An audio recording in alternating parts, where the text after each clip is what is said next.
So this leaves us with three major questions that I want to look at today, okay? The first big question is, how are these leaders dying?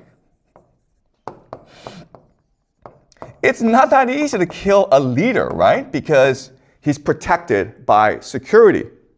And usually there are two ways to figure out where the leader is, okay? There's human intelligence, called HUMINT, and there's signal intelligence, called SIGINT. Okay? Human intelligence, signal intelligence. Signal intelligence just means electronic eavesdropping, where I listen in on your telephone calls, where I track your IP address, okay? And the Israelis and Americans are obviously very sophisticated in that. And the Americans and the Israelis are saying that we are using electronic surveillance in order to track these people down. I don't think that's convincing. I think the most important source, the most reliable source of information is human intelligence, having spies embedded in local networks to spot for you where they are, okay? That's the best way to figure out where they are. So then this raises the question, how are the Israelis and the Americans getting this human intelligence, okay? All right, that's the first question we want to look at. How are these leaders dying? Second question is like, why are they dying? Like, what's the point of killing them, right? Because once they die, they can just be replaced, and they're often replaced by a more extreme individual, okay? So that's the second question we want to look at. And the third question we want to look at is, what does this mean for the war and the world? Okay? What do these decapitation strikes ultimately mean for how this war will progress and how this will affect the world in general, okay? All right, so those are the three big questions I want to look at. So to answer these three questions, I want to introduce a new idea to you, okay? It's called the law of proximity. The law of proximity, the idea is this. Whenever you play a game, you're not just playing one game. You're playing many, many different games. And the game that you choose to play is the one that is most proximate to you, the one that is most close to you. And that impacts your decision making the most. Okay, so that's a law of proximity. So let me explain to you what this means using an analogy, okay? Let's just use your life. You are playing actually multiple games every single day, all right? So let's examine this. The first game you play, of course, is the family game, right? So you might have parents and you have siblings, okay? And the game you're playing, of course, is to win attention from your parents.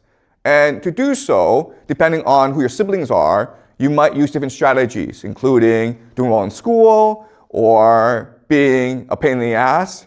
Unfortunately, my kids choose to be a pain in the ass, okay? Yes. The parents are playing another game, which is social prestige, right? So they're competing against other parents to have the best family possible, all right? So, and then not only do you play a game at home, but you also play games at school, right? So when you go to school, you're competing against your classmates for attention and popularity, but you're also playing a game in school to get the best grades so that you can get into a good college, right? Then you go to work, where you're competing in order to win the favor of your boss and to be popular among your colleagues. Then you play a city game where you live in Beijing and you want Beijing to be better than maybe Shanghai or Shenzhen, okay? And then you play a game of maybe a nation where you want China to be stronger than Japan, okay? So as you can see, every single day you're playing multiple games, even though you may not recognize it. And again, what's important is the game that is most important to you is the game which you are most close to, right? The one that you can see in front of you. Does that make sense? Okay? But this is also true for nations as well, where we think that the game is between nations. But really, the game is within nations. And the conflict within nations is the one conflict that determines how nations behave against each other. All right, so today what we will do is we will look at 3 examples of this, okay? We will look at the civil conflicts in America, in Israel, and in Iran to figure out why they behave the way they do, and then figure out how this war will progress. Okay, so clearly there is a civil conflict right now in America. Okay, you have the Democrats and you have the Republicans. Now what's odd is that even though these 2 different political parties are at war with each other, they both support the war because their calculus is different. Okay? So why do the Democrats support this war?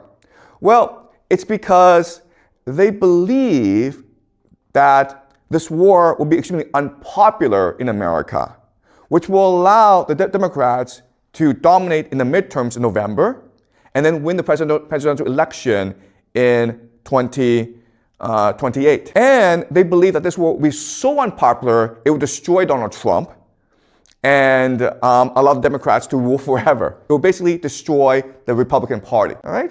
And so that is your strategy. And if you think about it, it actually makes a lot of sense. The Republicans have a different strategy, which is this war may be unpopular, and this war may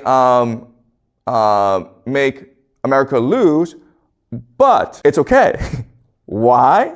Because in a time of war, the president has something called the Emergency Powers Act, okay? Emergency powers.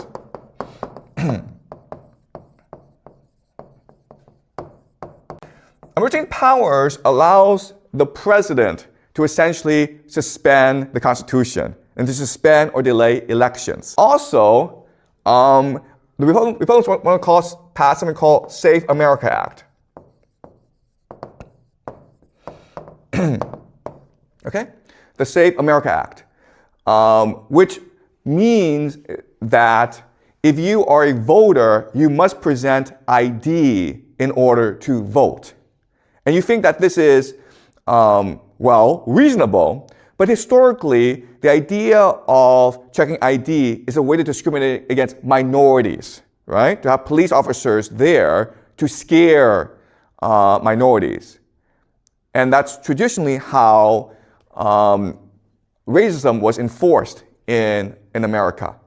Okay? So in other words, the Republicans have many different strategies of either cheating or manipulating the election.